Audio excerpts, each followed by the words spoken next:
Hello friends, welcome to our YouTube channel Corporeal World. I Javir Nain, your physics tutor. Today we will start class 8th physics course. First chapter is in physics, force and friction. Let's move on topic. Topic is force and friction. Chapter 10. Okay पहले हम देखते हैं कि force होती क्या है। इसका introduction पढ़ते हैं, इस चैप्टर का introduction. What is force? Force होती क्या है? Physical strength. जो अब तक हमने पढ़ा है प्रीवियस क्लासेस में कि फोर्स क्या होती है? Physical strength. और फोर्स इज़ अ पुल और पुश एन ऑब्जेक्ट। अगर हम किसी ऑब्जेक्ट को पुश कर रहे हैं या पुल कर रहे हैं, वो होती है फोर्स। यानी कि इसमें क्या होता है? ऑब्जेक्ट मूव कर रहा होता है फोर्स लगाने के बाद। देखिए, ये हमारे पास एक वुडन ब्लॉक है, इसको हमने पुश किया और ये यहाँ से लेके यहाँ पर पहुँच गया। इसकी पोजीशन क्या हो गई? चेंज। इसकी पोजीशन चेंज हुई है, इसका मतलब क्या हुआ? इसमें फोर्स लगी तभी तो यहाँ पहुँचा है ये। ओके, इसी प्रकार से ये सेकंड ब्लॉक, इसको हमने पुल किया, खींचा अपनी साइड, इस तरफ खींचा इसको, और ये यहाँ से यहाँ पहुँच गया। इसने इतना डिस्टेंस कवर किया, तो ये हो गया हमारा पुल। दोनों केसेस में हमने देखा कि पुश करने पर और पुल करने पे ऑब्जेक्ट की पोजीशन चेंज हुई है। Okay, now who discover the force? The force was discover by sir Isaac Newton.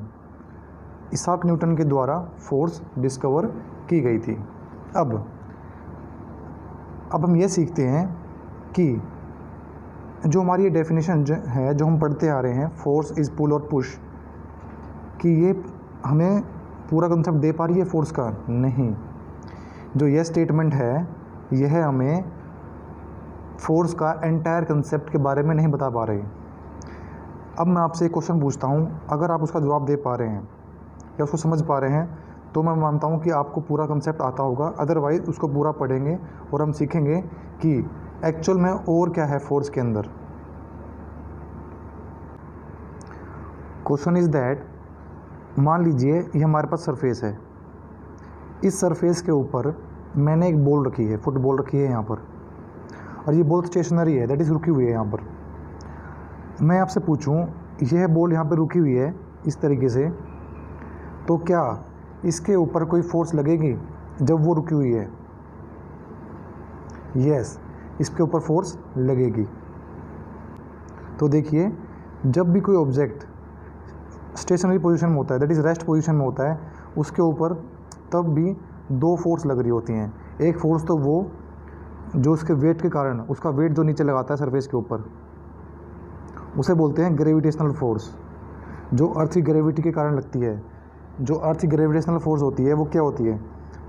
अर्थ की ग्रेविटेशनल फोर्स होती है जो ऑब्जेक्ट को अपनी साइड खींचती है, सेंटर की तरफ। तो ये बॉल थी, इसका वेट कहाँ एक्ट करेगा? नीचे की तरफ। एक फोर्स होती है जो इसको बैलेंस करती है, दैट इज़ एक फोर्स होती है नॉर्मल फोर्स, जो इसके अपोजिट डायरेक्शन में लगती है। कहाँ पर? अपोजिट डायरेक्शन में, that is equal and opposite. अब देखिए, मान लीजिए ये ऑब्जेक्ट है हमारे पास, एक फोर्स मैंने यहाँ लगाई, एक फोर्स मैंने यहाँ लगाई, दोनों फोर्स सेम थी, 5 न्यूटन की और 5 न्यूटन की। तो जो हमारा ऑब्जेक्ट है वो क्या होगा? कोई मूवमेंट नहीं करेगा, बिकॉज सेम फोर्स यहाँ लग रही है, सेम फोर्स यहाँ लग रही है। दो बच्चे हैं, एक बॉल को खींच रहे हैं, एक इधर और एक इधर, तो इसमें कोई भी, तो दोनों उसको इक्वल फोर्स से खींच रहे हैं अपनी साइड, तो क्या होगा? ऑब्जेक्ट एक जगह पर रह जाएगा, दैट इज़ रेस्ट पर रहेगा। यानी कि अगर ऑब्जेक्ट रेस्ट पर भी है तब भी उस पर फोर्स लग रही है, कहने का मतलब ये है। ठीक है, ऑब्जेक्ट रेस्ट पे था तो दो फोर्स लग रही थी उसके ऊपर, एक तो ग्रेविटेशनल फोर्स जो उसको नीचे की तरफ खींच रही थी, एक नॉर्मल फोर्स जो इसको बैलेंस कर रही थी। तो दोनों फोर्स क्या हो गई? एक दूसरे को ख़त्म कर देंगी, न्यूट्रलाइज कर देंगी, ठीक है। तो क्या बचेगा? जो नेट फोर्स बचेगी, 0 बचेगी, लेकिन फोर्स तो उस पर लग रही थी ना। तो हमने यहाँ से क्या सीखा? हमने यहाँ से यह सीखा कि अगर ऑब्जेक्ट स्टेशनरी भी है तब भी उसके ऊपर फोर्स लग रही होगी, ग्रेविटेशनल फोर्स और एक नॉर्मल फोर्स। ओके, जो ऊपर डेफिनेशन थी वो कह रही थी फोर्स इज़ पुल और पुश, यानी कि पुल करने पर, पुश करने पर ही फोर्स लगती है। नहीं, जब ऑब्जेक्ट स्टेशनरी है तब भी फोर्स लग रही होती है। ये एक्चुअल कंसेप्ट है फोर्स का। ओके, नाउ तो क्या सीखा हमने यहाँ से, जस्ट ह्यूमन्स पुल और push is not only kind of force. ठीक है, सेकंड बात क्या सीखी हमने यहाँ से, force acting on an object does not imply that object is in motion. अगर फोर्स लगा रहे हो किसी चीज़ के ऊपर, अगर आप फोर्स लगा रहे हो किसी चीज़ के ऊपर, इसका मतलब ये नहीं है कि ऑब्जेक्ट मूव करेगा, हमेशा मूव नहीं करेगा। मान लीजिए एक वॉल है, एक वॉल के ऊपर आप फोर्स लगा रहे हैं, तो क्या वो मूव करेगी? नहीं करेगी। तो इसका मतलब ज़रूरी नहीं है कि फोर्स लगाने पर हमेशा ऑब्जेक्ट मूव करेगा। ओके, फोर्स लगाने पर या फोर्स ना लगाने पर ऑब्जेक्ट तभी मूव करेगा, दैट इज़ ऑब्जेक्ट यहाँ पर है, ऑब्जेक्ट को मूव करवाने के लिए एक ही कंडीशन है कि उसके ऊपर नेट फोर्स ज़ीरो नहीं होनी चाहिए। अगर नेट फोर्स ज़ीरो है, दैट इज़ देखो ये फोर्स ने और ये फोर्स ने एक दूसरे को न्यूट्रलाइज कर दिया, तो नेट फोर्स क्या लगी इसके ऊपर? नेट फोर्स ज़ीरो लगी। अगर नेट फोर्स ज़ीरो लग रही है तो ऑब्जेक्ट मूव नहीं करेगा।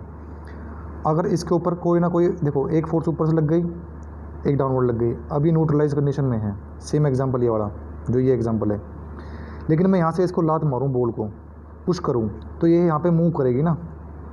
तो ये क्या सीख रहे हैं, किसी ऑब्जेक्ट को मूव करवाने के लिए हमारे पास कोई ना कोई नेट फोर्स होनी चाहिए, that is net force zero नहीं होनी चाहिए, कुछ ना कुछ उसकी वैल्यू होनी चाहिए, तभी ऑब्जेक्ट मूव करेगा। हमने यहाँ से यह सीखा। तो जो डेफिनेशन थी पुश और पुल, वो एक कंप्लीट डेफिनेशन नहीं बनती फोर्स की, बिकॉज स्टेशनरी पोजीशन में अगर कोई ऑब्जेक्ट है तब भी उसके ऊपर फोर्स लग रही होती है। सो वीडियो को पॉज करिए और साथ साथ अपने नोट्स को राइट डाउन कीजिए। नाउ देखिए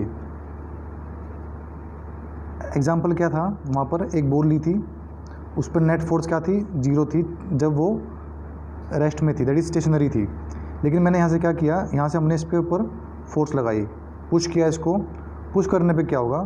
पुश करने पर ये बॉल यहाँ से यहाँ मूव कर जाएगी और यहाँ पे जाकर रुक जाएगी।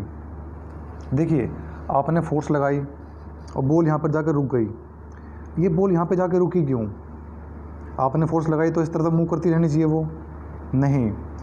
देखो अगर ये बॉल रुकी है, अगर ये बॉल रुकी है, इसका मतलब कोई ना कोई तो ऐसा है, कोई ना कोई चीज़ ऐसी है जो इसको रोक रही है। ऑब्वियसली बात है, अगर आपने यहाँ फोर्स लगाई है बॉल को, तो कोई चीज़ ऐसी होगी जो इसको रोक रही होगी इधर से। ये फोर्स लगाई आपने इस साइड, तो कुछ ना कुछ ऐसा होगा जो इसको रोक रहा होगा इधर से। ओके, तो वो क्या है? वो है फ्रिक्शन। फ्रिक्शन दैट इज़ जो बॉल है और जो सरफेस है, इन दोनों के बीच में फ्रिक्शन, वो इसको रोकेगा। फ्रिक्शन हमेशा याद रखिएगा, जो फ्रिक्शन होता है वह हमेशा जो फोर्स आप लगाते हो, जो फोर्स आप लगाते हो उसके अपोजिट डायरेक्शन में लगता है हमेशा। दैट इज़ मोशन को अपोज करता है, उसको रोकता है फ्रिक्शन। ओके, तो फ्रिक्शन फोर्स लगेगी, इसी कारण से ये बॉल रुक जाएगी। अदरवाइज ऐसा हो, कंडीशन ऐसी आ जाए कि हमारा सरफेस कैसी हो, बिना फ्रिक्शन वाली हो, दैट इज़ जो ग्राउंड हमने लिया है फ्रिक्शन लेस हो, कोई फ्रिक्शन ना हो उसके ऊपर, तो ये बॉल कंटिन्यूसली मूव करती जाएगी, करती जाएगी, करती जाएगी, कोई कभी रुकेगी नहीं जब तक कोई भारी फोर्स इसको ना रोके। दैट इज़ सामने से आके कोई रोकेगा नहीं इसको, तब तक ये नहीं रुकेगी। ठीक है, देखिए ये बॉल मूव क्यों करी थी? ये बॉल मूव इसलिए करी थी क्योंकि इसके ऊपर नेट फोर्स लगी थी कुछ ना कुछ। ओके, यहाँ पे जाके रुक गई थी ये, मान लो 20 मीटर डिस्प्लेसमेंट कवर करी इसने, आगे जाके रुक गई। क्यों रुक गई? क्योंकि जो फ्रिक्शन था यहाँ पे ग्राउंड के बीच में और सरफेस के बीच में, सॉरी बॉल के बीच में, वो इसको अपोज कर रहा था। ठीक है, तो यहाँ पे कौन कौन सी फोर्स लग रही थी इस बॉल के ऊपर? इस कंडीशन पर आने के बाद बॉल के ऊपर लग रहा था नॉर्मल फोर्स तो हमेशा होगी और ग्रेविटेशनल फोर्स तो हमेशा होगी। ये दोनों एक दूसरे को न्यूट्रलाइज कर देती हैं। ठीक है, अब यहाँ से लगी थी पुश, जो हमने लात मारी थी बॉल के, किक किया था आपने, और यहाँ से लगी थी इस डायरेक्शन में फ्रिक्शन फोर्स। ओके, सो देखिए ball is stop after covering small distance due to force of friction. Force of friction always act opposite to the direction of applied force. That is इस direction में अगर applied force है, इस direction में है, तो friction force इसके opposite direction में होगी। Remember it. ओके, फ्रिक्शन वाली फोर्स हमेशा अप्लाइड फोर्स के अपोजिट डायरेक्शन में होती है। अब एक क्वेश्चन और देखिए, देखिए इस केस में मैंने क्या लिया है, जो हमारी सरफेस है ये वाली ग्राउंड सरफेस, ये लिए मैंने फ्रिक्शनलेस, दैट इज़ इसका कोई फ्रिक्शन नहीं है। अगर कोई फ्रिक्शन नहीं है इसका मतलब अगर आप इस बॉल को पुश कर रहे हो यहाँ से तो ये इस डायरेक्शन में मूव करेगी एक यूनिफॉर्म वेलोसिटी के साथ, दैट इज़ 2 मीटर पर सेकंड से मूव कर रही है। मान लो इसका मतलब क्या है कि हर एक सेकंड में 2 मीटर जा रही है, तो वो हर बारी सेम डिस्टेंस कवर करेगी सेम सेकंड में और चलती जाएगी। क्यों? क्योंकि फ्रिक्शन तो यहाँ पे है ही नहीं जो इसको रोकेगा। इसका मतलब बॉल क्या है, कंटिन्यूसली मूव करती जाएगी। यह तभी रुकेगी जब यहाँ से कोई इसको रोकेगा, दैट इज़ इस साइड से कोई इसको रोकेगा आकर। ठीक है, तो यहाँ से क्या सीखा हमने, बॉल कंटिन्यूसली मूव करती रहेगी because there is no external force. यहाँ पर कोई बाहरी फोर्स नहीं है उसको रोकने के लिए। ठीक है, ये रुक सकती है अगर कोई बाहर से आके इसको रोके, अदरवाइज़ ये कंटिन्यूसली मूव करती जाएगी। तो ये है हमारा फोर्स का कंसेप्ट। जो फोर्स हमने पहले पढ़ा था कि फोर्स इज़ पुल और पुश एन ऑब्जेक्ट, ये हमारा कंप्लीट कंसेप्ट है फोर्स का, वो दे नहीं पाता। हमने क्या सीखा यहाँ पे कि अगर ऑब्जेक्ट स्टेशनरी है, रुका हुआ है, तब भी उसके ऊपर 2 फोर्स लग रही होती हैं, एक नॉर्मल फोर्स और एक ग्रेविटेशनल फोर्स। ठीक है, और नेट फोर्स ज़रूरी है। नेट फोर्स 0 है तो फोर्स बॉल जो हमारी है ऑब्जेक्ट है वो मूव नहीं करेगा। अगर नेट फोर्स कुछ ना कुछ है, दैट इज़ यहाँ से पुश किया हमने, ठीक है, तो इस केस में क्या है, इसके ऊपर नेट फोर्स 0 नहीं है, इसलिए वो मूव कर रही है। अगर मूविंग ऑब्जेक्ट है उसको रोकना चाहते हो तो कोई ना कोई एक्सटर्नल फोर्स चाहिए उसको रोकने के लिए। अगर फ्रिक्शन है तो वो उसको रोक लेगा, अदरवाइज उसको नहीं रोक पाएगा। ओके, तो this is the concept of force.